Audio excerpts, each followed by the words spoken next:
ganado vacuno.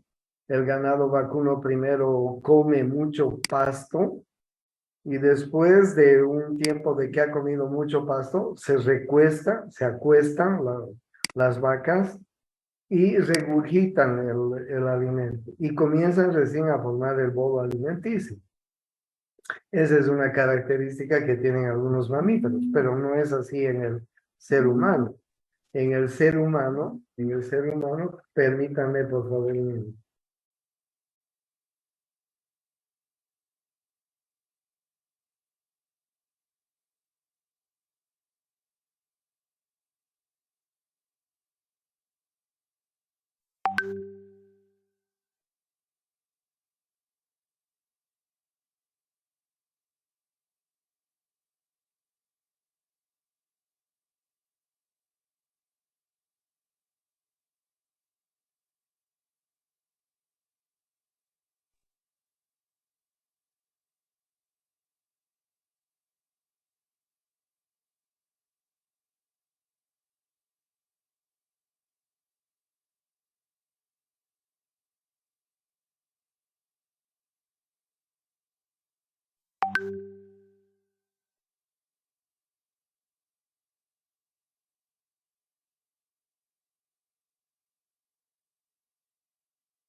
Bueno, les decía entonces de la enfermedad de reflujo gastroesofágico, que puede tener síntomas leves, que puede tener síntomas esporádicos, que puede tener síntomas persistentes, que puede ser una enfermedad grave, dependiendo, hay diferentes grados de reflujo gastroesofágico, ¿ya? Y dependiendo del grado, si es leve, moderado o grave, el paciente va a requerir diferentes tipos de tratamiento, ¿ya? Como ustedes ven esta figura, lo que necesitamos normalmente en nuestro balance homeostático en el aparato digestivo es de que esta parte de la digestión sea balanceada, ¿no? Pero como ustedes pueden ver, hay factores agresivos y también hay factores defensivos que participan en la parte de nuestra digestión, sobre todo el traslado del bolo alimenticio desde la cavidad bucal hasta el estómago. Entonces, hay factores agresivos como por ejemplo la dieta, como por ejemplo las enzimas pancreáticas, como la bilis, como la hipersecreción gástrica de ácido clorhídrico, de pepsina, etcétera. Hay factores que permiten que se produzca el reflujo gastroesofágico, como es la disfunción del esfínter esofágico inferior, muy importante, la hipotonía de este esfínter, las relajaciones transitorias son importantes, ¿ya?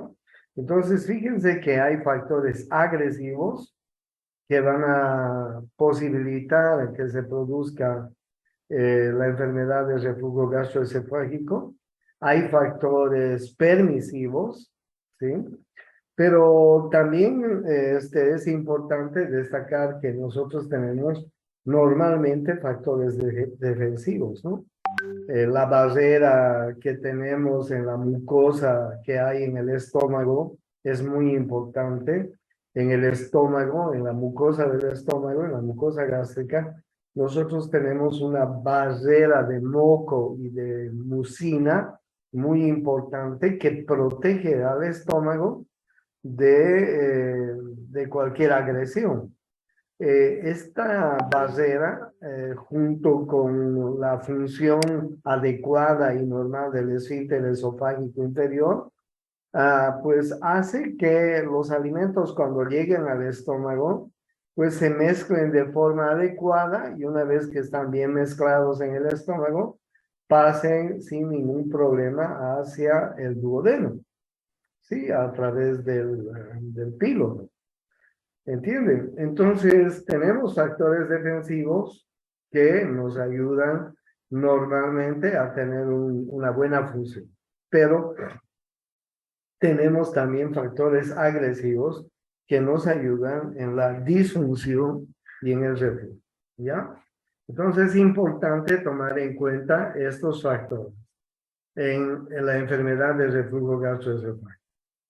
Por eso es que, como les decía, hay factores agresivos importantes y hay factores defensivos importantes que van a impedir que se produzca el reflujo. ¿Ya? Ustedes pueden ver entonces que en la parte inferior del esófago tenemos un esfínter bastante importante. Ustedes pueden ver el engrosamiento en la parte inferior del esófago de la parte muscular y ahí están viendo ese esfínter muy importante, ¿no es cierto? Y ustedes también pueden ver el estómago, ¿no? El fondo del estómago, el cardias, es la unión entre el esófago y el estómago. Y vean ustedes cómo cambia la mucosa tanto del estómago como del esófago. Son dos mucosas totalmente diferentes. Son células que tienen diferente forma, tanto en la mucosa del estómago, pero como les decía, cuando hay un reflujo crónico, entonces estas mucosas, estos epitelios, van a cambiar, sobre todo el epitelio del esófago, ¿no? Y entonces se va a producir una displasia y con el tiempo eso puede producir cambios tan graves que pueden llegar al cáncer del esófago. Y es muy frecuente, ustedes van a ver la enfermedad del reflujo gastroesofágico. Es muy frecuente porque, pues, si no hay una buena defensa en el estómago, como les decía, en el estómago, en la mucosa del estómago, tenemos una mucosa y una mucina bastante importante, ¿sí? Que nos protege el estómago del ácido clorhídrico. No se olviden que el ácido clorhídrico es un ácido que tiene 1.2 a 1.4 de pH. Pues es un ácido demasiado ácido. Pero ¿por qué no hace daño ese ácido al estómago? Porque tenemos una mucosa, una capa de moco muy importante y además una capa de mucina muy importante. ¿Sí? Esto Doctor, disculpe, entonces, sí, dime. está compartiendo pantalla, disculpe, es que no se ve. Ah, no se ve. Sí, no sé si los compañeros también pueden ver o no, o solamente soy yo. No, no se ve, doctor. Bueno, bien que me dicen. No sé qué pasó. Ahora, Sí, doctor, Sí, ahora se ahora ve. sí, doctor. Muchas gracias. bueno, yo les decía entonces, si no estaban viendo, yo les decía que es muy importante conocer el epitelio de la mucosa del estómago y el epitelio de la mucosa del esófago. Son totalmente diferentes. La mucosa del esófago tiene unas células que son totalmente diferentes a la mucosa del estómago. Entonces, cuando hay un reflujo crónico, un reflujo gastroesofágico crónico, esta mucosa del esófago va a cambiar de forma. Las células que conforman la mucosa se van a transformar y entonces se va a producir una displasia de la mucosa del esófago y a la larga ese cambio en la mucosa puede producir un cáncer del esófago, ¿no? Es muy importante. Pero también es importante que ustedes sepan que en la mucosa del estómago nosotros tenemos una capa de moco muy importante, de mucina muy importante en la mucosa, que protege del ácido clorhídrico, de la pepsina, que es un estimulador del ácido clorhídrico, en el estómago. Entonces, cuando el bolo alimenticio llega al estómago, se produce una secreción de pepsina, se produce una estimulación del ácido clorhídrico. El ácido clorhídrico se va a mezclar con el bolo alimenticio y de esta manera se va a comenzar a producir a producir la disgregación de los alimentos, de los carbohidratos, de las proteínas, de las grasas que comemos. ¿Ok? Entonces, hay un balance, ¿no? Una cosa importante es que la buena función del estómago, la buena función del esfínter esofágico inferior, mantienen pues este equilibrio que debe existir, ¿ya? Pero si una persona tiene gastritis crónica, por ejemplo, es decir, no hay una capa de mucina adecuada o hay una mayor secreción de ácido clorhídrico o hay una mayor secreción de pepsina, pues se va a producir una gran acidez en el estómago, etcétera. Esto va a producir una disfunción del esfínter esofágico inferior a la larga. Y esto a la larga va a producir alguien está con el micrófono abierto. Por favor, la persona que está con el micrófono abierto tiene que apagar. Entonces les decía que esto a la larga va a producir un reflujo gastroesofágico. Tiene que haber un equilibrio. La mucosa del estómago tiene que estar bien equilibrada, tiene que haber una buena defensa en la mucosa, pues no tiene que haber una gran secreción de ácido clorhídrico, pues hay factores que producen gran secreción, ¿no es cierto? Entonces, es importante la homeostasis, el balance que debe haber en esta parte de nuestro organismo, ¿ya? La hernia hiatal es uno de los problemas más importantes que pueden producir reflujo gastroesofágico, la hernia hiatal, ¿sí? La hernia hiatal es la principal causa. Miren, hay hernia hiatal por deslizamiento, hay hernia hiatal paraesofágica y hay hernia hiatal mixta, ¿ya? Esta hernia hiatal, que es la principal causa de el reflujo gastroesofágico, porque tiene varias formas, pues va a producir reflujo gastroesofágico. ¿Por qué se produce la hernia hiatal? Pues hay una disfunción en el diafragma. Ustedes vean que el diafragma tiene una disfunción, se produce una hernia, una parte del esófago sale por ese orificio diafragmático y se localiza en el tórax, intratorácicamente, ¿ok? O como ustedes pueden ver acá, una parte del estómago se ha subido hacia arriba, si vale el término. Entonces, la hernia hiatal es una de las principales causas, ¿sí? Muy importante la hernia hiatal. Entonces, la hernia hiatal va a producir reflujo porque pues como el diafragma ayuda a mantener el esfínter esofágico inferior en buena condición, al haber una disfunción del diafragma, va a haber una disfunción del esfínter esofágico inferior. Por lo tanto, se va a producir un reflujo que va a ser importante dependiendo de la calidad de la hernia, ¿no? Hay hernias que son pequeñas, pero hay hernias, como ustedes ven, que pueden ser grandes y producir gran reflujo, ¿ya? Entonces, dentro de los factores agresivos, no se olviden el ácido clorhídrico, la pepsina, por ejemplo, las personas que toman más alcohol, que fuman, que tienen una dieta rica en grasas, en frituras, ustedes se dan cuenta que secretan más ácido clorhídrico, ¿no es cierto? Entonces, estas personas que tienen una mala dieta van a secretar más pepsina, la pepsina va a estimular a la formación de ácido clorhídrico, ese es un factor muy agresivo, ¿no? Una persona que toma alcohol, una persona que fuma, una persona que come frituras, que come grasas, etcétera, ¿no? una persona que come mucho y después de comer se va y se recuesta en la cama en horizontal, pues también una persona que es gorda, una persona que es obesa, van a ser factores agresivos. En algunas circunstancias hay reflujo de la bilis hacia el estómago.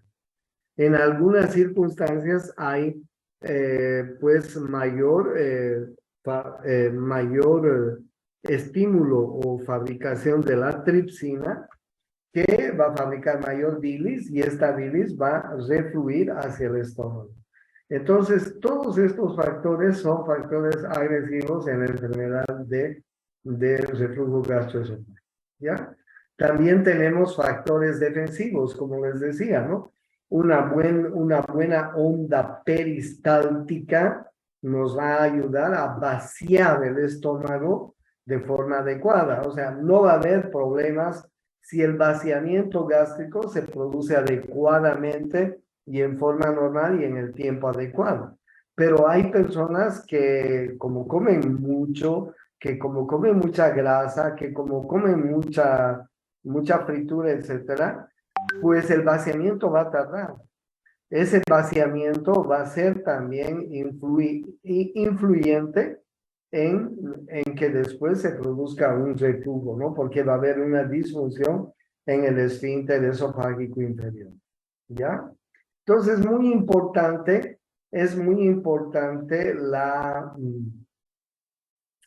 el vaciamiento del estómago. Es muy importante la dieta que un paciente come, ¿ya? Entonces, en el sueño se produce muchísimas veces reflujo gastroesofágico, ¿no? Por la posición horizontal, el paciente, una de las causas por las que viene el paciente es que cuando despierta, el paciente va a venir a tu consulta y te va a decir, ¿sabe qué, doctor? Tengo una sensación amarga en la boca todas las mañanas que me tiene muy mal y además tengo un ardor, tengo un dolor en la parte del pecho. Entonces te va a ir pues aclarando la idea de que el paciente, la paciente, está con un reflujo gastroesofágico, ¿no? Tiene, tiene disminución de la producción de la saliva, disminución en la frecuencia de las degluciones, etcétera, ¿no? El paciente tiene aumento de la pepsina, de la bilis, del ácido clorhídrico, etcétera, ¿ya?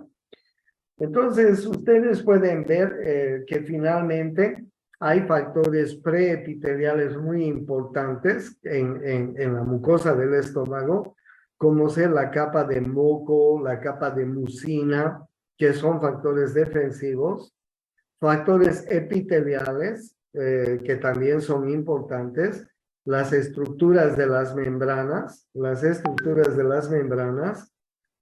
complejos intercelulares, etcétera, ¿no? Bien, bien. Esperen un momento, por favor. Sí.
Bien, entonces yo les decía que hay factores preepiteliales, factores epiteliales y factores postepiteliales. Están viendo ustedes la figura que acabo de poner, que van a ser importantes en la resistencia y en la defensa de la mucosa esofágica, ¿sí? Entonces, bien, ¿cuáles son los mecanismos de las lesiones en un reflujo gastroesofágico? Primero, la exposición prolongada del material refluido. O sea, si el bolo alimenticio, el alimento se mantiene mucho tiempo dentro del estómago, esto es un factor muy importante, ¿sí? Puede haber ruptura en la barrera de la mucosa, tanto del estómago como del esófago, ¿sí? Y entonces va a haber una disfunción del esfínter esofágico inferior, ¿ya? Puede producirse también trastornos motores porque no hay un buen vaciamiento, no hay una buena motilidad. Esto va a producir una respuesta inflamatoria, un infiltrado inflamatorio, una inflamación y una fibrosis, ¿sí? Ustedes vean que los trastornos motores, la respuesta funcional, pues va a producir cambios en la mucosa del esófago y sobre todo en el esfínter esofágico, ¿ok? Pueden haber erosiones ulcerosas tanto en el estómago como en el esófago a la larga, ¿sí? Entonces, la reparación, pues el epitelio escamoso del esófago va a cambiar, puede evolucionar a una enfermedad de Barrett, un epitelio de Barrett se llama, que es precanceroso ya. Puede evolucionar hacia una displasia y finalmente a un adenocarcinoma. Generalmente, los reflujos gastroesofágicos tienen esta evolución, chicos. Cambia el epitelio del esófago, se transforma en un epitelio de Barrett, así se llama, es decir, un epitelio totalmente distinto al que tenía originalmente. Se produce una displasia en la mucosa del esófago y finalmente un adenocarcinoma, ¿ok? Que es la causa más importante del reflujo gastroesofágico. Ahora bien, imagínense un paciente que tiene el reflujo gastroesofágico 1, 2, 3, 4, 5 años, no va al médico porque pues generalmente recurren a los remedios caseros, bicarbonato y en fin, pero siguen haciendo sus dietas, ¿no es cierto? Entonces, sus malas dietas, siguen comiendo grasa, siguen tomando alcohol, siguen fumando, siguen, etcétera, haciendo sus desmandes digestivos. Entonces, eso va a condicionar a que hayan cambios profundos en el esófago. Después de que realmente tienen lesiones, se sienten muy dañados, llegan al médico, ¿no? Después de un par de años llegan al médico y dicen, doctor, ya no doy más, el ardor que tengo en el pecho, la sensación de agriuras que tengo en la boca cada mañana, pues me producen mucha molestia, etcétera, ¿no? Entonces, hay muchas situaciones relacionadas con la enfermedad del reflujo gastroesofágico, ¿no? Ustedes vean el síndrome de Zollinger-Ellison, patologías bronquiales, cirugías esofágicas, cirugías gástricas y las gestaciones, las obesidades también son causas, y ya les he dicho, muy importante, es la hernia hiatal, ¿no es cierto? Entonces, ¿cuáles son los factores que influyen en la presión del esfínter esofágico inferior? Esto es muy importante. Aumentan la presión, la gastrina, que es una hormona, la motilina, que es otra hormona, ¿sí? Aumentan la presión del esfínter esofágico, los péptidos, fármacos, alimentos, ¿sí? Disminuyen la presión algunas otras sustancias, como ustedes están viendo aquí en la figura, ¿sí? Sin embargo, no hay equilibrio, no hay un equilibrio adecuado y cualquiera sea el desmante que se hace, bien sea que aumente la presión dentro del esfínter esofágico inferior o disminuya la presión del esfínter esofágico inferior, pues puede ser la causa de reflujo gastroesofágico. ¿Entienden?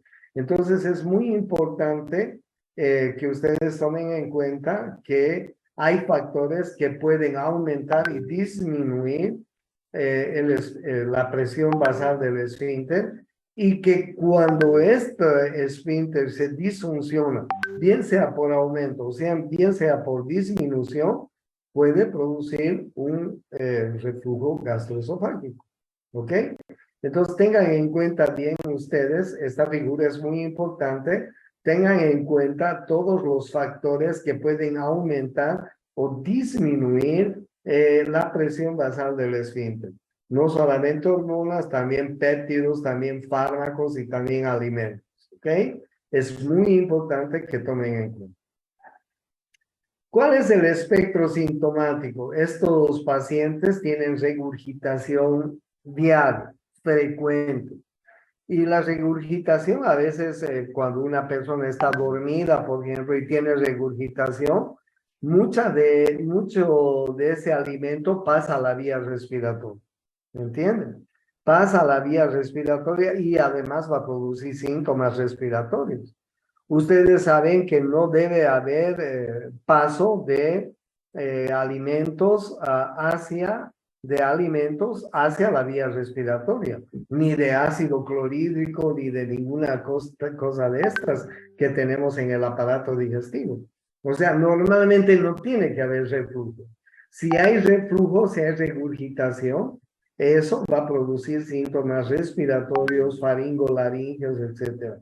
Va a producir pirosis, dolor torácico, disfagia, odinofagia, pérdidas hemáticas, disfagia, ¿entienden? Entonces miren ustedes cómo va evolucionando el reflujo patológico.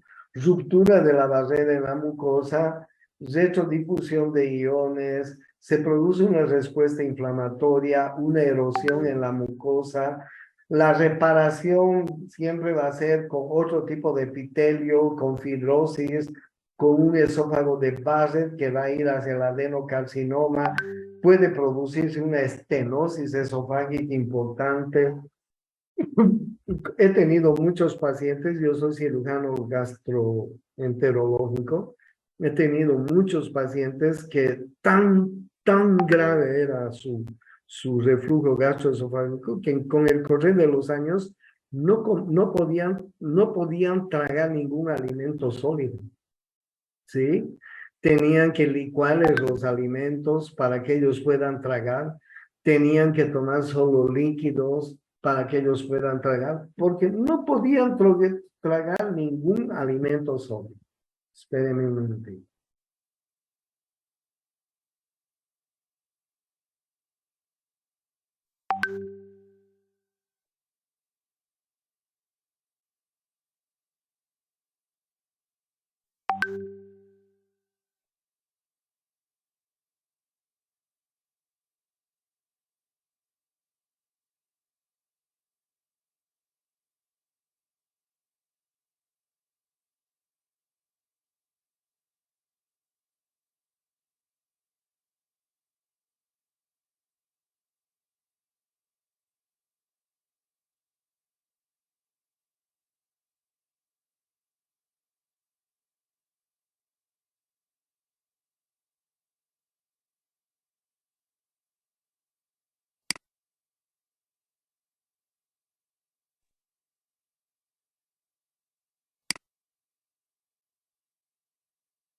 Entonces, les decía que este es el espectro sintomático del reflujo. Ustedes van a tener muchos pacientes.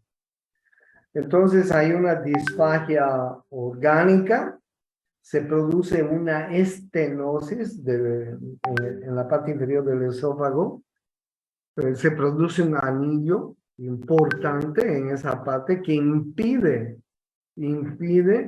el traslado de los alimentos del esófago hacia el estómago.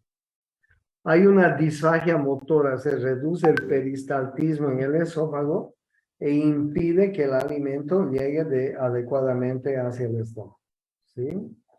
Entonces ahí ustedes tienen todas las manifestaciones faringolaringeas, ¿no?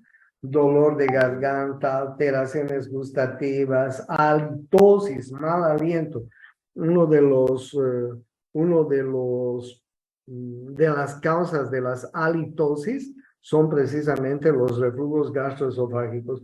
Cuando ustedes tengan pacientes que les vengan a decir, doctor, tengo un aliento horrible, que por más que me lavo la boca 10 veces en el día y hago todo lo que puedo, me sigo teniendo el aliento feo, fétido, pues una de las causas es el reflujo, ¿ya? Otalgia, disfonías, tos crónica por el reflujo que se produce hacia la vía respiratoria, estridores, en fin. Y los hallazgos patológicos, ustedes pueden ver, hay una mucosa orofaringea porque se hace una endoscopía, hay una mucosa orofaringea inflamada, tonsilitis, caries dentales, otitis medias por el reflujo, laringitis posterior, pólipos, estenosis subglóticas, en fin. Hay una serie de hallazgos que pueden darse patológicamente. Bueno, el dolor torácico es muy importante, es muy importante. El paciente tiene un dolor tan importante en el tórax que a veces nos hace pensar que se trata de una precordalgia. Nos hace confundir con precordalgia. Nosotros estamos pensando que es un problema de orden cardíaco, cardiocirculatorio. Y no es así, y no es así. No se olviden que muchos de estos dolores en el precordio, en el tórax, la mayoría de ellos son causados por un reflujo gastroesofágico. Tengan en cuenta siempre esto. Claro, tienen que ver las condiciones del paciente, ¿no es cierto? Tampoco vayan a creer que todos los dolores precordálgicos son reflujos. Ojo, ¿no? Cuidado que se trate de un paciente cardíaco que realmente tiene un dolor precordálgico producto de una patología cardíaca. Pero cuidado que se trate de un paciente digestivo que tenga un problema de reflujo. Entonces ustedes tienen que ser muy perspicaces, muy suspicaces en la toma en la historia clínica, ¿no? En la toma de datos que se debe hacer. Miren, ustedes pueden ver ahí una estenosis esofágica, ahí ustedes pueden ver una gran irritación en el esófago, que pues miren, esa mucosa realmente ha debido cambiar, ¿no? O sea, no puede ser una mucosa igual a la que es normalmente cuando esta mucosa está así tan roja, ¿no? Tan inflamada como se la ve. Entonces tiene que ser una mucosa diferente. Este es un esófago de Barrett que probablemente haga un cáncer de esófago muy pronto, ¿no? Entonces, una de las complicaciones del reflujo es la hemorragia digestiva, muy importante, ¿sí? Y el tratamiento es evitar, disminuir el reflujo, ¿no? El paciente tiene que comer no en grandes cantidades, después de comer no tiene que recostarse en la cama, tiene que dejar pasar una media hora por lo menos, tiene que levantar la cabecera de la cama, tiene que elevarla con unos 2 ladrillos y ponerlo casi en posición de tren de lengura al paciente, así medio inclinado que duerma, ¿ok? Pues hay que mejorar la dieta, por supuesto, ¿no? No tiene que tiene que dejar de comer frituras, dejar de tomar alcohol, dejar de fumar, etcétera. Aumentar la protección de la mucosa y promover su curación es muy importante, ¿no? La dieta es muy importante. Eh, pues con esto y cambio de dieta, con los antiácidos, con menos comida, etcétera, podríamos pues mejorar la enfermedad y evitar complicaciones futuras, ¿sí? Miren ustedes, antiácidos, bloqueantes H2 como omeprazoles y todas las familias, alginatos, entre ellos los sucralfatos, que son antiácidos más potentes, la metoclopramida, que evita el reflujo, es importante, la domperidona, que evita el reflujo, es importante. Sí, un paciente que tiene reflujo tiene que ser sometido después de la comida a metoclopramida, a domperidona, a antiácido para evitar que refluya, ¿no es cierto? Tiene que comer en cantidades más pequeñas y hacer que deje de comer muchas comidas que le van a hacer mal, ¿no? Las medidas posturales son importantes. El semi-powder no era el tren del embudo. El semi-powder en reposo es importante. Es decir, el paciente tiene que elevar la cabecera de la cama con pues tacos grandes, ¿no? Unos 2 ladrillos en la cabecera que quede así en semi-powder. La dieta, ustedes ven, ¿no? Evitar comidas de poco volumen, bebidas gaseosas, bebidas alcohólicas, irritantes, alcohol, tabaco, etcétera, ¿no? Evitar que el paciente sea estreñido, evitar la obesidad, en fin, y fármacos que lesionen la mucosa del esófago y del estómago, ¿no? Esto es importante en la enfermedad del reflujo gastroesofágico. Bueno, la enfermedad del reflujo gastroesofágico, están viendo la figura que acabo de colocarles, está acompañado de la gastritis y posteriormente de la úlcera, ¿no es cierto? Ustedes, si se acuerdan, esta es la anatomía del estómago: un fondo, un cuerpo, un antro, un píloro, una curvatura menor, una curvatura mayor, tiene el cardias, tiene el píloro y a continuación el duodeno, ¿no es cierto? Esto es lo que normalmente tenemos en esta parte de nuestra anatomía. Entonces, es muy importante conocer que en la mucosa del estómago, tenemos glándulas que tienen diferente tipo, que tienen células y células que tienen diferentes funciones. Unas células producen el moco en la mucosa, otras células producen la mucina, que son capas protectoras en el estómago. Otras células son las secretoras de hormonas, como la pepsina, el pepsinógeno. Otras células son las productoras del ácido clorhídrico. Otras células producen el factor intrínseco de Castel, que es importante en la absorción de la vitamina D. En fin, cada una de las células que hay en una glándula gástrica tienen diferentes tipos de funciones, ¿sí? Entonces, pues se llama también la enfermedad del estrés, ¿no? Las personas que tienen más estrés secretan más ácido, secretan más hormonas y más factores que ayudan a aumentar la secreción de ácido clorhídrico, ¿sí?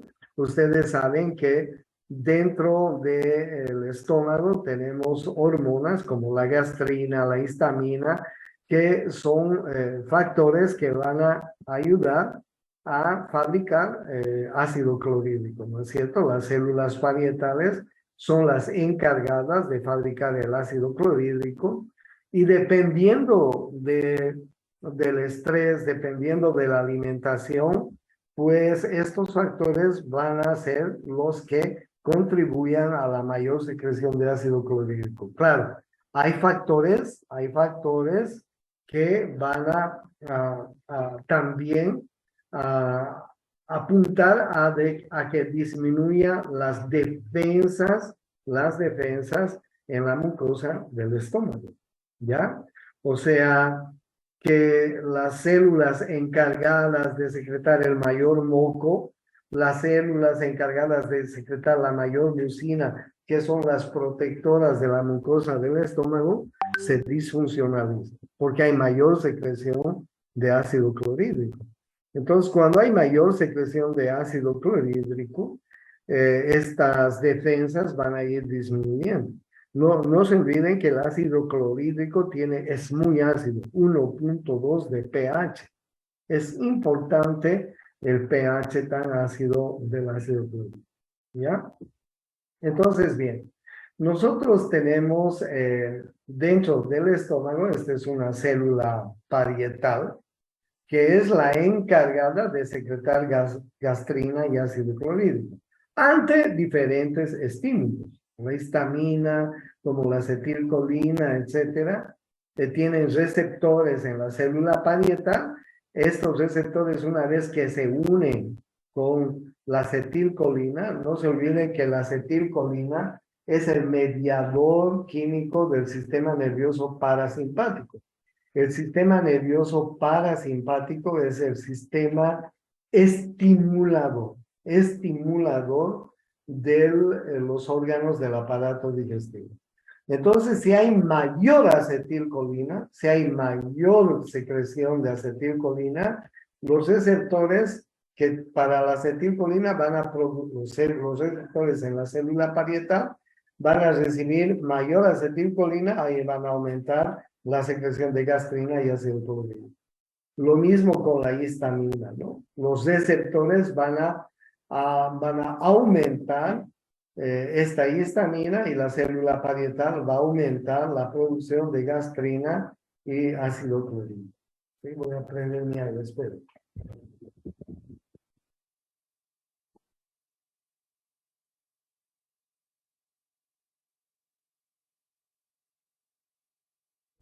Entonces, hay estimulantes y hay inhibidores de la secreción gástrica, ¿no? No se olviden que el sistema nervioso parasimpático en el aparato digestivo es un sistema estimulador. Hay una cosa que tienen que recordarse siempre. El sistema nervioso simpático, la adrenalina, que es estimulante en todos los órganos internos, es inhibidor en los órganos del aparato digestivo. ¿Ok? El simpático inhibe las funciones del aparato digestivo. El parasimpático, con su mediador químico que es la acetilcolina, estimula la función del aparato digestivo. ¿Ya? Y también hay otros estimulantes, como ustedes ven. La fase cefálica, por ejemplo, ¿no? Por ejemplo, cuando estamos con mucha hambre a estas horas del día, estás con el estómago vacío, no has comido nada durante toda la mañana, no has desayunado, y a esta hora tú hueles una comida muy sabrosa en tu alrededor. Inmediatamente se va a producir una estimulación de ácido clorhídrico. A eso se llama fase cefálica, ¿no? Olemos algo rico y pues inmediatamente se produce secreción de ácido. La fase gástrica es aquella cuando pues el estómago está lleno de bolo alimenticio, de alimento. También va a aumentar la secreción de ácido clorhídrico, ¿no? La acidificación, porque es importante que el ácido clorhídrico se mezcle con todo el bolo alimenticio que está llegando al estómago. ¿Sí? Y la fase entérica también es un estimulante del ácido clorhídrico, ¿no? De la secreción gástrica. Hay hormonas enterogastrinas que van a distender el duodeno y el intestino delgado, y al producirse la distensión de este intestino, va a estimular a la secreción de ácido clorhídrico, ¿sí?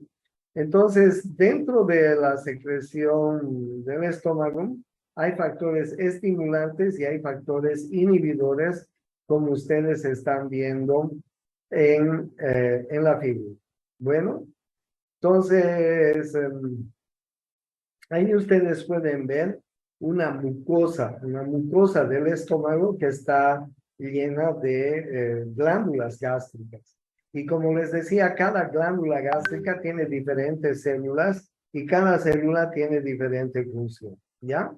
Sin embargo, las glándulas gástricas se van diferenciando, ¿no? No son lo mismo en el fondo que en el cardias, no son lo mismo que en el antro, que en el cuerpo del estómago, pero son parecidas, cumplen la misma función, ¿sí?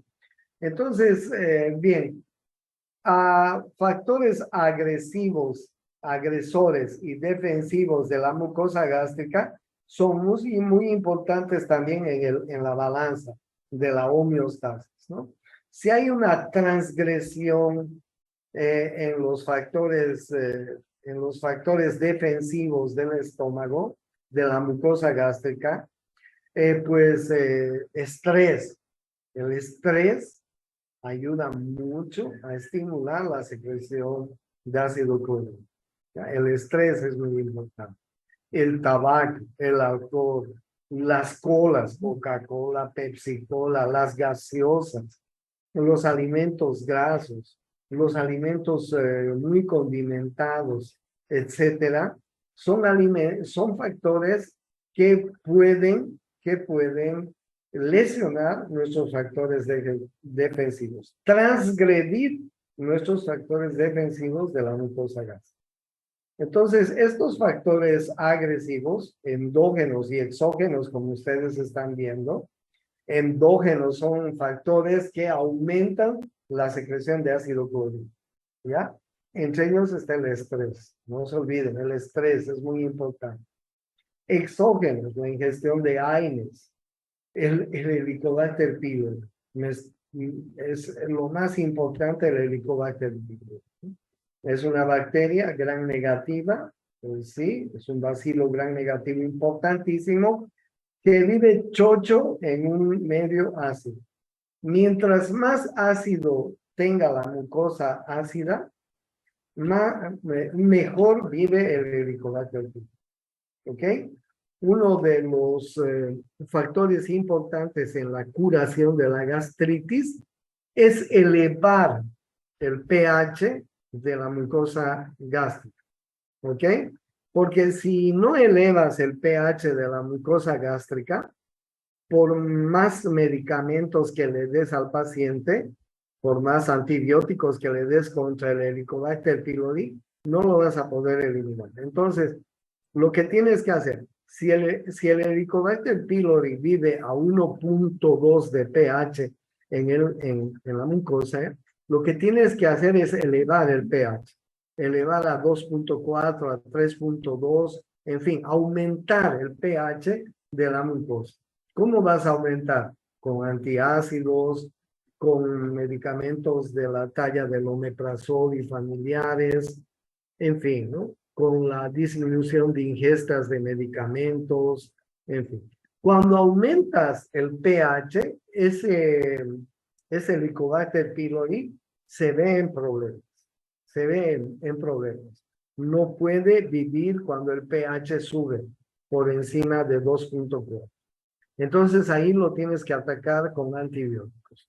Y si haces un buen tratamiento con antibióticos, vas a tener éxito.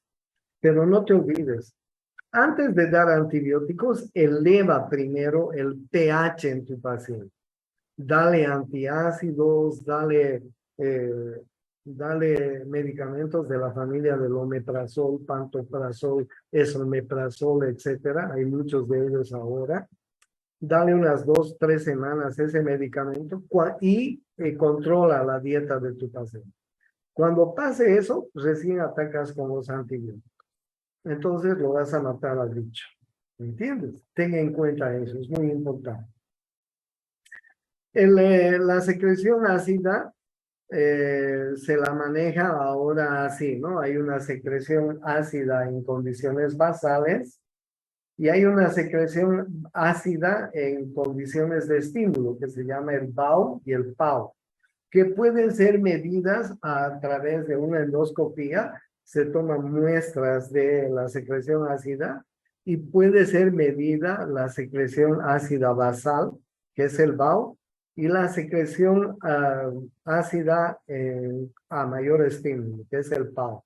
Entonces se puede hacer ahora en circunstancias de endoscopía. Se toman muestras del jugo gástrico, se puede medir el BAO y el PAO. Si esta secreción ácida es muy elevada, entonces ya sabes que hay un pH muy, muy ácido.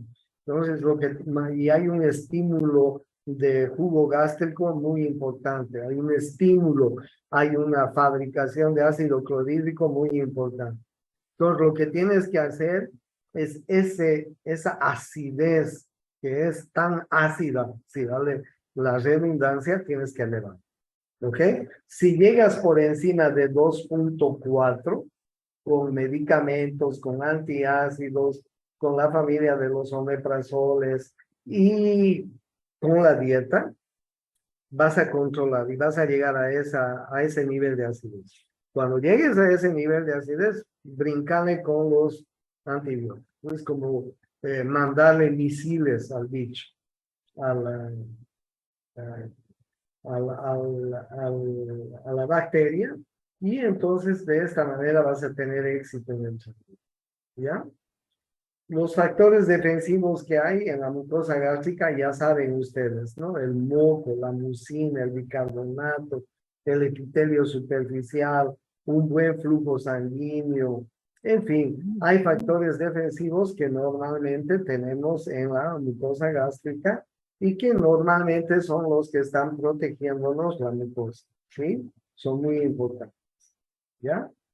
La capa de moco, la capa de mucina y bicarbonato, súper importante. Imagínate que en la habitación donde estás en este momento, le pones una alfombra gruesa.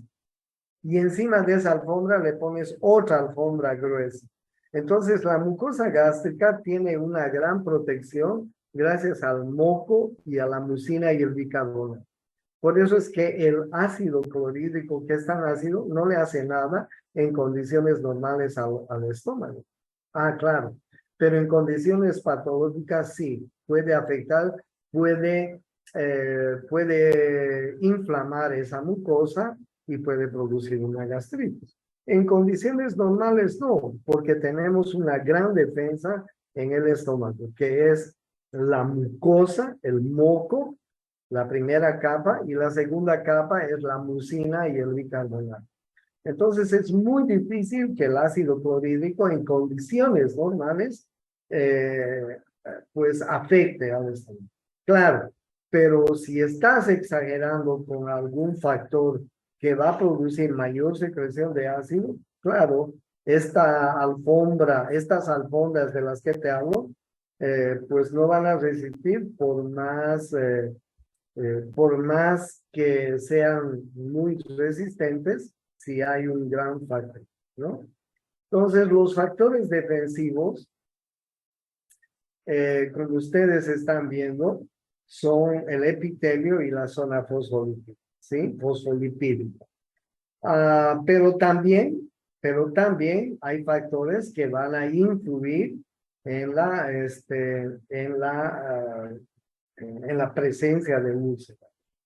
Vean ustedes la zona superficial del moco, que es impermeable, es un factor defensivo. La sustancia surfactante destruida por AINES. Ese es muy importante porque es un factor agresivo. El epitelio superficial, que se restituye fácilmente si la lesión es superficial, que se regenera si la lesión es profunda.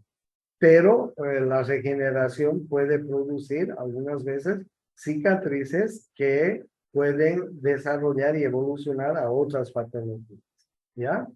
El flujo sanguíneo es muy importante. Si hay un buen flujo sanguíneo hacia el estómago y toda la vecindad, no hay ningún problema, va a haber una buena defensa, ¿no? La lámina propia en la mucosa del estómago también es importante porque contiene factores defensivos de nuestro sistema inmune que van a ayudar en la defensa de nuestro ¿ya? Las prostaglandinas endógenas son también protectoras. Nuestras glándulas gástricas producen estas prostaglandinas que, como ustedes están viendo, participan activamente en la secreción de moco, de mucina y bicarbonato. Intervienen en la regulación del flujo sanguíneo, estimulan los procesos de restitución y regeneración celular. Las prostaglandinas endógenas. ¿Ok? Entonces, bien, como ustedes pueden ver en los mecanismos de defensa de la mucosa gástrica, tenemos las prostaglandinas y mecanismos de primera línea, de segunda línea y de tercera línea. En la primera línea de defensa está el moco, la mucina, la secreción de bicarbonato. En la segunda línea está la mucosa, los antioxidantes, y en la tercera línea el buen flujo sanguíneo que debe haber hacia el estrecho, ¿ya? Las prostaglandinas son factores importantes que van a proteger a nuestro estómago de todas las agresiones. Bueno, sí.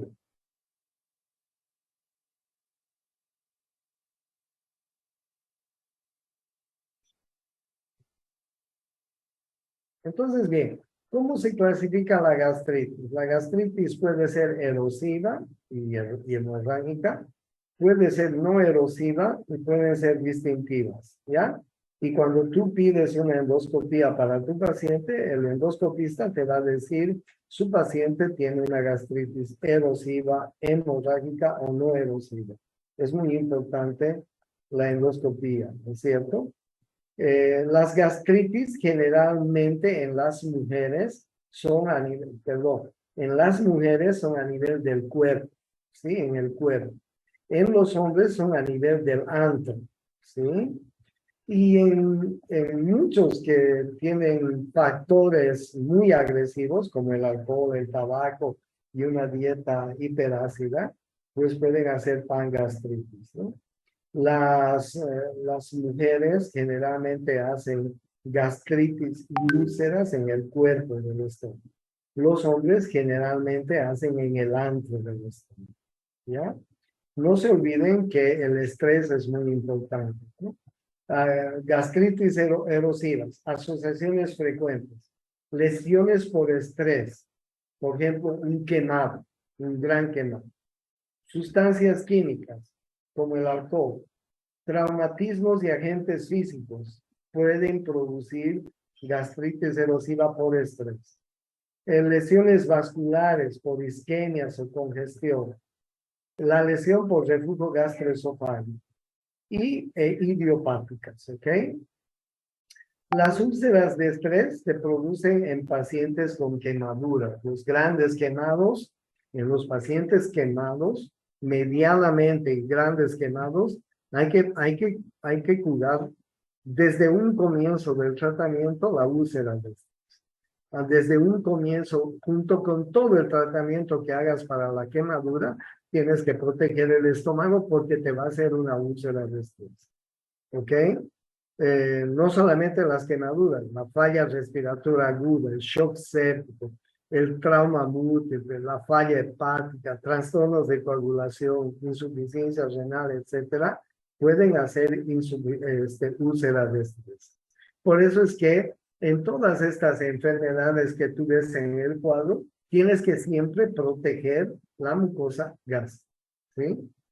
Entonces tiene que haber un equilibrio. Tiene que haber siempre un equilibrio entre la defensa de nuestra mucosa y los factores agresivos, evitar los factores agresivos, ¿no es cierto?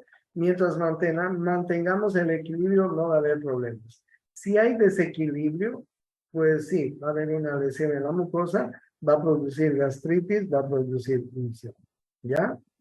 Entonces, en el shock, por ejemplo, la isquemia de la mucosa gástrica, en el shock, en los grandes traumas, pueden producir isquemia de la mucosa gástrica. Esta isquemia va a producir gastritis, úlcera de estrés.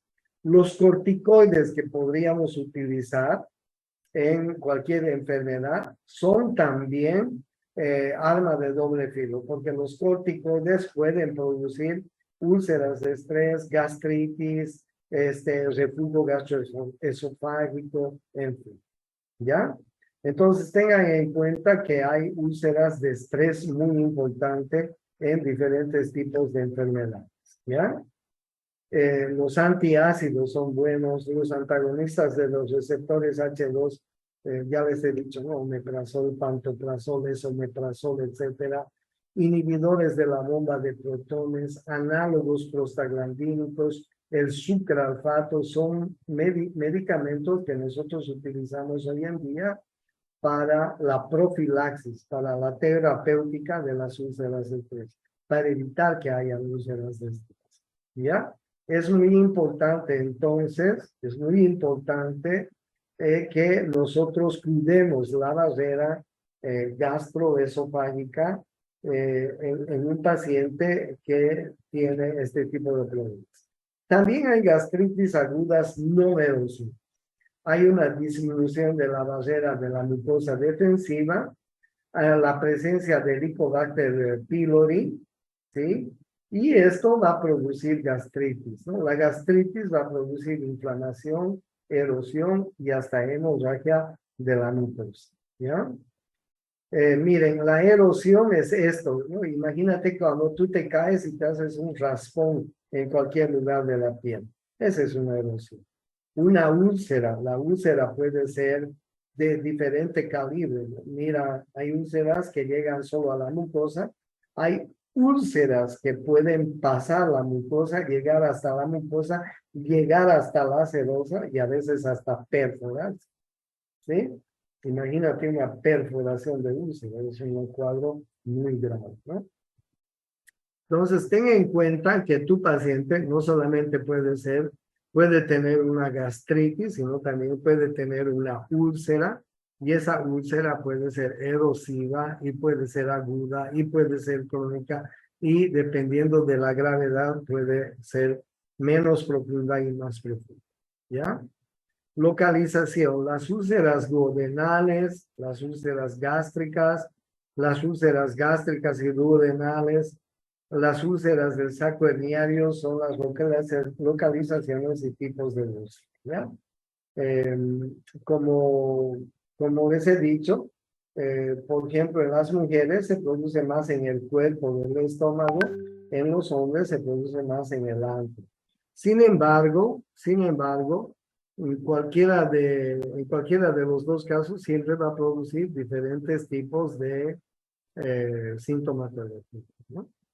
La úlcera pética, ¿cuál es la etiología más frecuente? El Helicobacter, ¿no? El consumo de AINES, el consumo de corticoides es muy importante. La hipersecreción ácida por gastrinoma, hiperplasia de las células G antrales también son parte de la etiología. Las infrecuentes ustedes pueden ver, ¿no? Mastocitosis, infecciosas como el herpes, en fin, hay algunos factores que son infrecuentes, pero hay otros que son factores frecuentes como el Helicobacter pylori, ¿ya?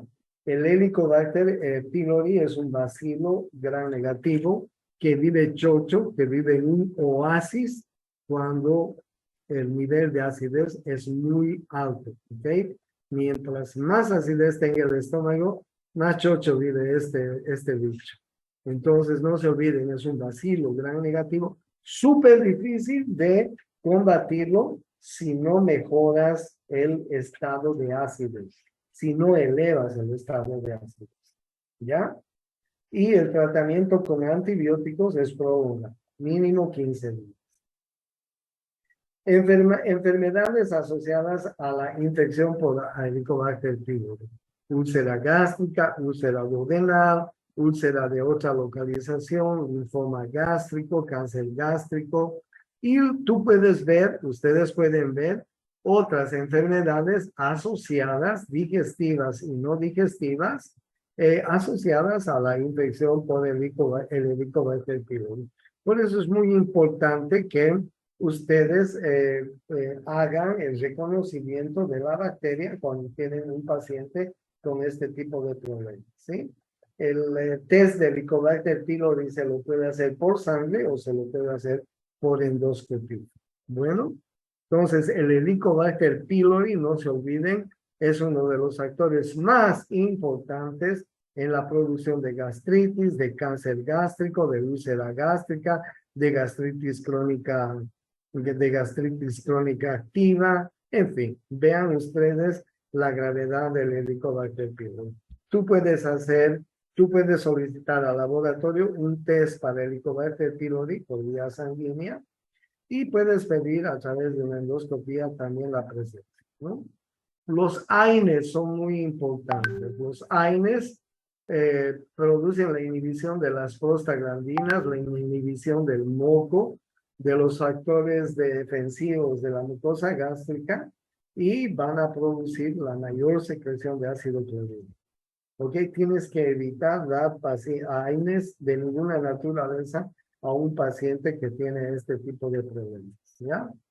Otros factores de riesgo: edad mayor a los 60 años, ingestión en dosis altas de AINES, antecedentes previos de dispepsia, úlceras, hemorragias, uso concomitante de corticoides, pacientes con artritis reumatoidea grave que toman estos medicamentos, pues son factores de riesgo para las úlceras asociadas por AINES, ¿ya?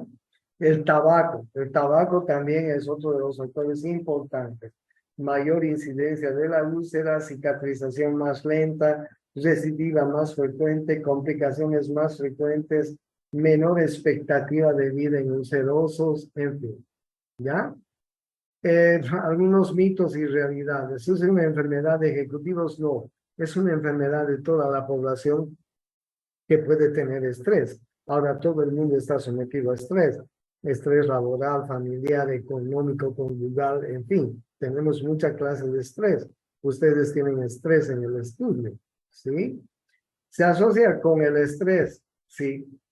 Existe una típica personalidad ulcerosa, ¿no? Pues no, cualquiera puede tener úlcera, gastritis. Se asocia con el café, con el alcohol.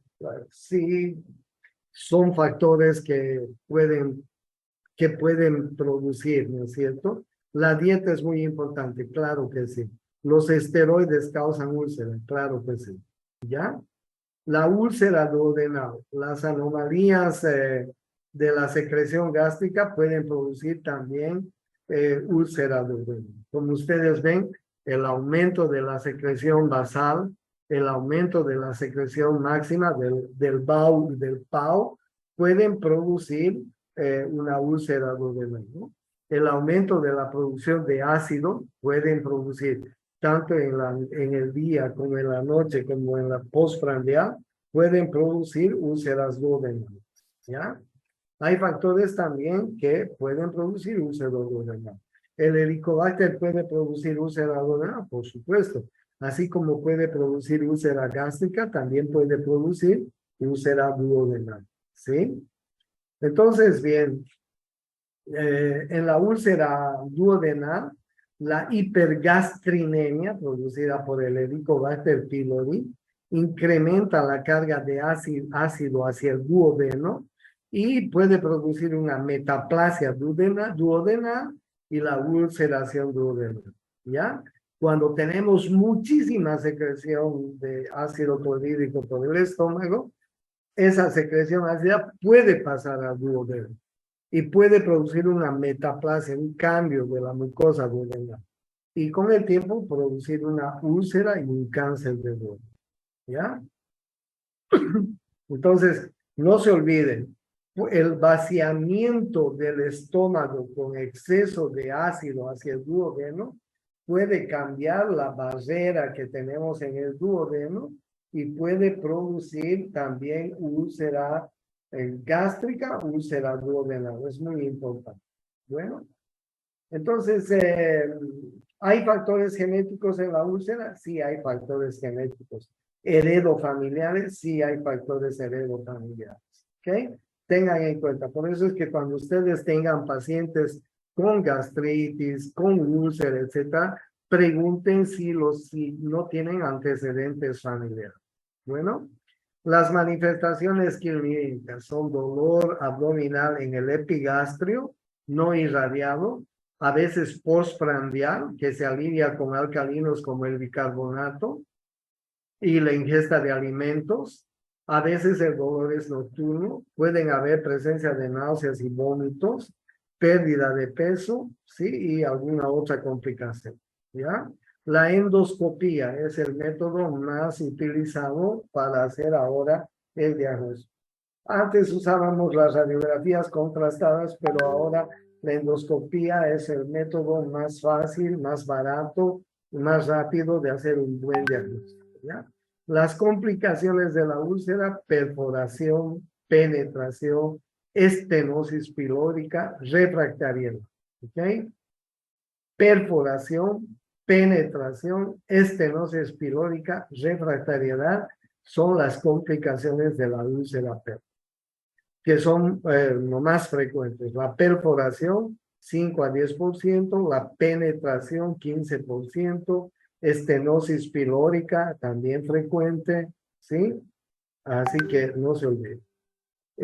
La orientación terapéutica: aliviar los síntomas, la dieta es muy importante, los medicamentos son muy importantes, la disminución del peso es importante, evitar el tabaco, los ácidos, las colas, las sodas, el café, en fin, todo lo que pueda estimular a la secreción de ácido clorhídrico hay que evitar. Y los medicamentos, ¿cierto? Son importantes los medicamentos. Tenemos antisecretores, tenemos pues muchos medicamentos. Antibióticos para el Helicobacter pylori también son muy importantes. ¿Ok? En el examen les voy a preguntar a algún paciente les voy a presentar a algún paciente que tiene úlcera o que tiene la sintomatología de gastritis y úlcera, y les voy a preguntar qué tratamiento de antibiótico le daría a usted a ese paciente. Generalmente se usa el tratamiento combinado, pero les voy a preguntar, es pregunta de examen, ¿qué tratamiento, qué dosis y cuánto tiempo se debe usar en la úlcera, en la gastritis, cuando se localiza el Helicobacter pylori? No se olviden, pregunta de examen. No me van a decir que no les comuniqué. ¿No? ¿Tienen alguna pregunta?